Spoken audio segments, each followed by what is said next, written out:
Hello everyone, this is Jama Malmi. Thanks for visiting today and welcome to my first process video in my new craft room. I'm so excited and I hope to be doing a craft room tour soon, but it's not quite ready. So I want to show you the Every Little Thing card kit. I am so obsessed with this kit. So the way the new workshop kits work are you get 4 cards and you'll make 4 of each design. Each one is designed to teach you new techniques. So we'll go through those today as I show you the kit, but I want to show you what comes in the kit. So you get this exclusive stamp set, which is only available in the kit, and it also has a die set. So you've got the stamps and the coordinating dies to cut out the butterflies and these little tag sentiments. And then there's these other cute little tidbits that you will be using as well. You of course get the instruction guide, which walks you through how to cut your paper. So it shows you exactly where to cut the butterflies, how big to cut each piece of paper, to get the most bang for your paper, and then it walks you through how to create each card. So I'm going to go through and create these cards. I'll create one of each card. So this also comes with the julep glitter gems, and aren't they so pretty? This is the new color of the year and it's just gorgeous. You get the 16 card bases and envelopes that you're going to need to make the 16 cards. And you get the patterned paper and cardstock that you'll need to complete the cards. So once you cut everything and use it, you're going to have a little bit of scraps left over that you can use for another project. But you're going to be using most of this kit up and have 16 beautiful cards. Okay, I'm done cutting everything now. So these are all of my pieces for the cards. You remember the zip strips? That's what these little black pieces are now. These pieces here are going to be die cut. So I'm going to be cutting the butterflies and the sentiments out of them and stamped. And these are my scraps. So this is all that's left over from the kit. So you don't have a lot of leftover pieces that you got to figure out what to do with, but these are perfect scraps for some additional cards. So if you stay tuned to the end of this video, I'll show you one of the cards that I made using those scraps. So I'm cutting out the butterflies, and I'm just cutting out a few on camera here so you can see how I line them up on the paper. And then once I have all of them cut out, I'm going to start assembling my cards. Now I changed them up just a little bit from the original designs, but I kept them very close. And so I'll point out some of the things that I did to change it up. The first thing I'm doing is stamping this polka dot stamp down the side, which adds a nice detail and makes it look like there's a pattern on that bottom sheet of paper. So notice that the butterfly is cut out right out of that paper that we're going to be gluing on top. And I was using a glue pen to make sure I adhered right around that butterfly really well. And adding a skinny little strip of paper. It's amazing what just such a thin strip can do to add detail to a card. Now the design had you stamp the Wisteria butterfly right onto the card base and leave it at that, but I wanted this butterfly to have more dimension, and this is how some of the other cards was having a die cut on top with the wings flipped out for dimension. I really liked that, so I decided to cut out another butterfly from the Wisteria cardstock to do that. I used my shimmer brush to add shimmer and then also to help me curl the wings of the butterfly. And I just used my regular adhesive to glue down the center of the butterfly. I added a few of the julep glitter gems and the sentiment and called it good. Now with the sentiment, I didn't like the the white border around it. So I fussy cut that out before I glued it down. It didn't take a whole lot of extra time because it's not a real detailed cut, but you can certainly leave the border on if you don't mind that. So once I add these glitter gems on, then I will move right on to the next card. You can see that pretty dimension and some of that shimmer.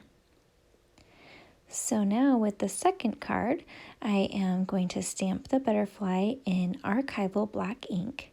Now I like the archival black because it's a really dark, vivid black and it's waterproof. Now we also have the regular black and the intense black, but the archival black is the darkest, most vivid black.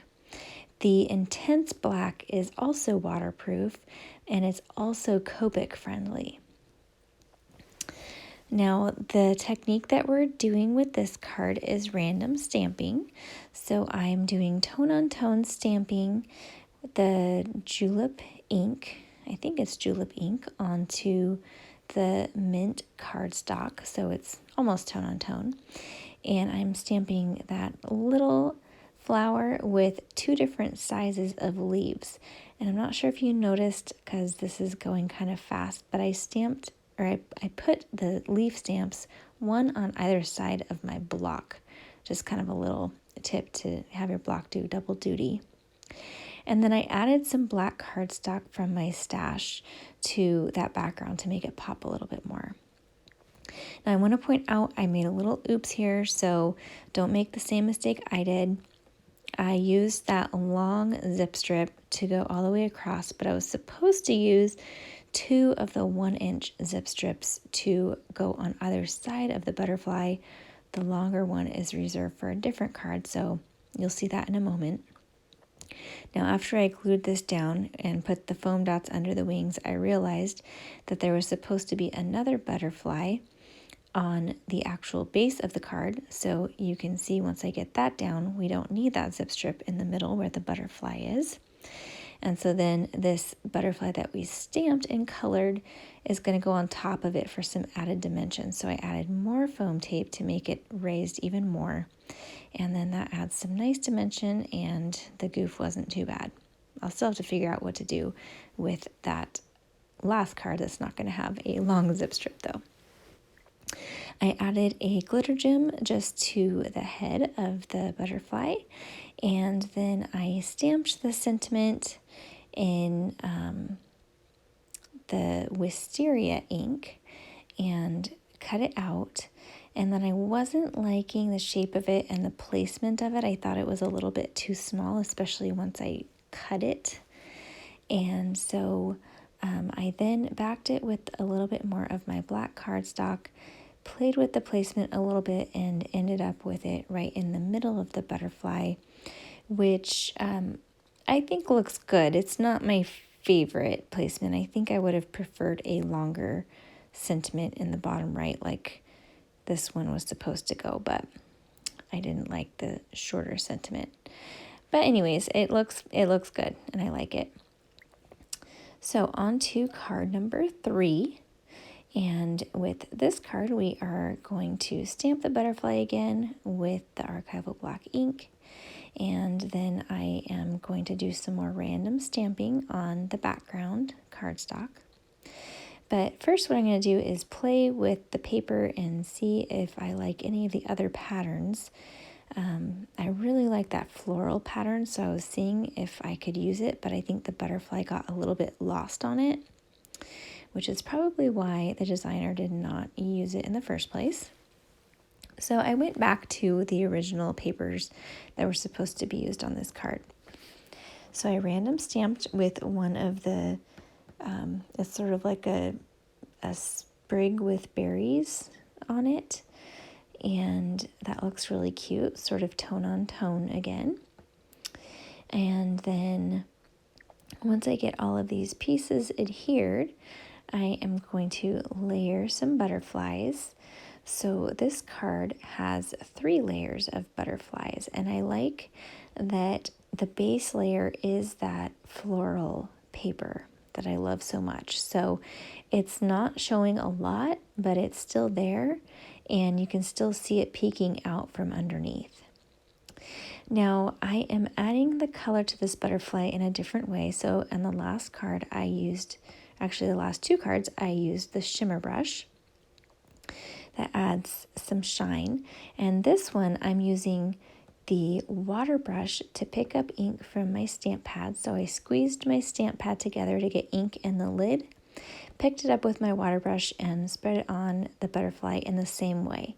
So the differences with doing this and the shimmer brush are you have more vivid color with the ink and water brush because you can keep picking up more color. And this will keep adding water and make your cardstock a little bit more saturated, which in this case actually proved to work in my favor, because you'll see later on when I show the finished cards again that once it dried, it kind of helped warp that butterfly and give it even extra dimension. So I really like how that ended up, plus I got that more vivid color in the center. Now onto the last card. This card uses a different butterfly, the smaller butterfly, and first I'm going to stamp it in Wisteria ink in random stamp it around that Wisteria cardstock again, and making sure to go off of the edge a little bit. And then I'm going to just assemble the card. This one is pretty simple. It's not as much layering, but it's a really pretty design, and I like that random stamping. I added a little bit more random stamping than the original design. I put the butterflies a little bit closer together so there's not as many gaps.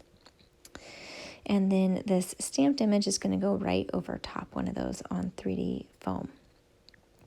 And then I'm going to use the same method of adding ink to the butterfly, but this time I'm using the Wisteria ink with the water brush and just adding a little bit of color. So this is where that longer zip strip goes. I'm going to give it a little dovetail and have it as a banner coming out the side. And then the stamped sentiment is supposed to be in, it is supposed to be in julep. And so I am adhering that down with 3D foam tape, but I'm placing the glitter gems in a little bit different place than the original design, and I'm placing the sentiment over just a little bit. So that's really the only thing I'm changing on this one. So I'm going to give you a look here at the finished cards close up versus the photo is what they were designed to look like. So they're very close and they're very beautiful. And now I'm going to show you the bonus card I made with the scraps that were left over. I used various widths of strips going diagonally across the card base, and then I added a stitched rectangle around the butterfly, and there's a couple layers of that butterfly, and I colored it in the julep and the Wisteria ink this time. Here's a look at all of the cards again, and if you have any questions, please let me know. This card kit is in low quantity now as I do the voiceover, so if it's something you want to add to your collection, then check out the link below where you can purchase it from my online store. And if you enjoyed this video, I hope you'll subscribe to my channel and hit that notification bell to receive a notification every time I post a new video. Thanks so much for watching, and I hope you have a wonderful day.